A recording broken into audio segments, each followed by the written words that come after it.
Hello friends, welcome back to my channel real life style में आपका बहुत बहुत स्वागत है। जैसा कि आप देख रहे हैं कि मैंने आपको कल कुछ इम्पोर्टेंट क्वेश्चंस आपको पढ़ाए थे और आज मैं आपको ये क्वेश्चन हो गए थे 15 तक, ओके, यहाँ तक। और आज मैं आपके सामने 16 क्वेश्चंस को लेकर के प्रस्तुत हुई हूँ। चलिए आइए देखते हैं आपका 16 क्वेश्चंस कौन सा है। तर्क जिज्ञासा तथा निरीक्षण शक्ति का विकास होता है। तर्क जिज्ञासा तथा निरीक्षण शक्ति का विकास होता है आयु पर। कौन सी आयु पे? 7 वर्ष, 11 वर्ष, 9 वर्ष और 6 वर्ष। तो आपका राइट आंसर हो जाएगा 11 वर्ष पर। तर्क जिज्ञासा निरीक्षण शक्ति का विकास कौन सी आयु पर होता है? 11 वर्ष पे। ठीक है, अब आते हैं नेक्स्ट क्वेश्चन है आपका 17। शारीरिक विकास का क्षेत्र है। शारीरिक विकास का क्षेत्र है कौन सा? स्नायुमंडल, मांसपेशियों की वृद्धि, एंडोक्राइन ग्लैंड्स और ये सभी।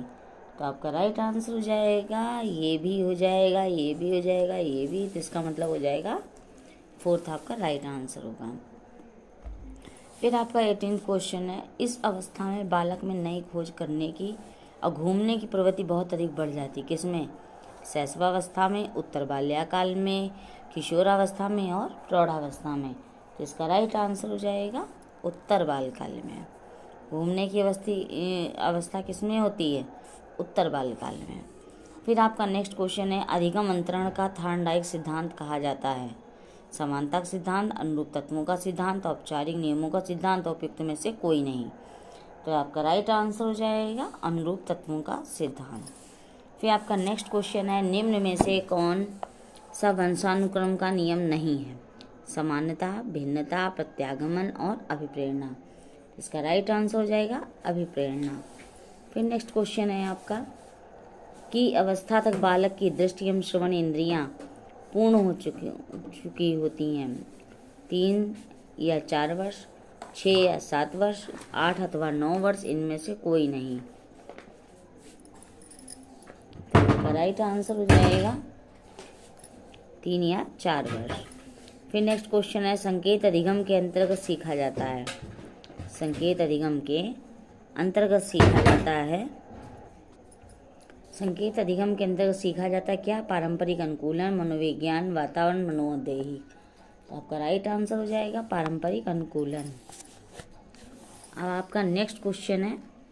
निम्न में से कौन सा उदाहरण अर्जित प्रेरक का है? भूख, पुरस्कार, रुचि, विश्राम। राइट आंसर है इसका हो जाएगा रुचि। रुचि होगी तो आप कोई सी चीज को अर्जित करोगे। रुचि नहीं, अगर आपके अंदर ये नहीं होगी तो फिर ये कहाँ से होगा। इसलिए एक दूसरे का प्रेरक हैं ये। फिर नेक्स्ट क्वेश्चन है। अपने चिंतन के में अवधारणात्मक परिवर्तन लाने हेतु विद्यार्थियों को सक्षम बनाने के लिए शिक्षक को उन बच्चों को पुरस्कार देना चाहिए जिन्होंने अपने चिंतन में परिवर्तन किया है। दूसरा, बच्चों को स्वयं चिंतन करने के लिए हतोत्साहित करना चाहिए। उनसे कहना चाहिए कि शिक्षिका की बातों को सुने, उनका अनुपालन करें। थर्ड है, व्याख्या के रूप में व्याख्या प्रस्तुत करनी चाहिए। चौथा है, स्पष्ट और आश्वस्त करने वाली व्याख्या देनी चाहिए तो विद्यार्थियों के साथ चर्चा करनी चाहिए। अब इसका राइट आंसर हो जाएगा ये, स्पष्ट और आश्वस्त करने वाली व्याख्या देनी चाहिए तथा विद्यार्थियों के साथ चर्चा करनी चाहिए। फिर आपका नेक्स्ट क्वेश्चन है। प्राथमिक विद्यालय के कक्षा कक्ष के संदर्भ में सक्रिय बद्धता का क्या अर्थ है? ऑप्शन है याद करना, प्रत्यास्मरण और सुनाना, शिक्षा का अनुकरण और नकल करना, जांच पड़ताल, प्रश्न पूछना और वाद विवाद करना, शिक्षक द्वारा दिए गए उत्तरों की नकल करना। तो आपकी राइट आंसर हो जाएगा शिक्षक द्वारा दिए गए उत्तरों की नकल करना। फिर नेक्स्ट क्वेश्चन है। नवीन जानकारी को शामिल करने के लिए वर्तमान स्कीमा में बदलाव की प्रक्रिया कहलाती है। आत्मसात्करण, समायोजन, अहम केंद्रित और अनुकूलन। तो इसका राइट आंसर हो जाएगा आत्मसत्करण। फिर नेक्स्ट क्वेश्चन है। मध्य बाल्यावस्था में भाषा के बजाय अधिक है समाजीकृत, अहम केंद्रित, जीववादी, समाजीकृत और परिपक्व, अपरिपक्व। अहम केंद्रित, समाजीकृत। तो इसका राइट आंसर हो जाएगा फर्स्ट, समाजीकृत, अहम केंद्रित। फिर नेक्स्ट क्वेश्चन है। बाल केंद्रित शिक्षा में शामिल है।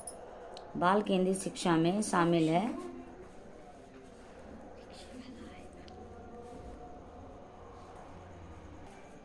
बाल केंद्रित शिक्षा में शामिल है बच्चे का एक कोने में बैठना, प्रतिबंधित परिवेश में अधिगम, वे गतिविधियां जिनमें खेल शामिल नहीं होते, या फिर बच्चों के लिए हस्तपरक गतिविधियां।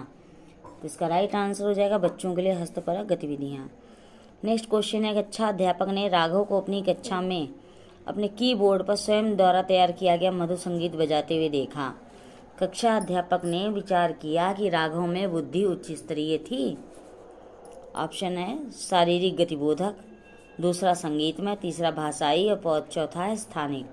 इसका राइट आंसर हो जाएगा संगीत में। फिर नेक्स्ट है, कोलबर्ग के अनुसार शिक्षक बच्चों में नैतिक मूल्यों का विकास कर सकता है। ऑप्शन नैतिक मुद्दों पर आधारित चर्चाओं में उन्हें शामिल करके, दूसरा कैसे व्यवहार किया जाए इस पर कठोर निर्देश देकर, तीसरा धार्मिक शिक्षा को महत्व देकर, चौथा व्यवहार के स्पष्ट नियम बनाकर।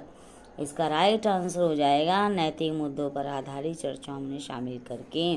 तो दोस्तों ये रहे आज आपके वो 15 क्वेश्चंस जो आपके लिए और सीटेट के लिए काफ़ी महत्वपूर्ण है। कल फिर मिलते हैं। Okay bye.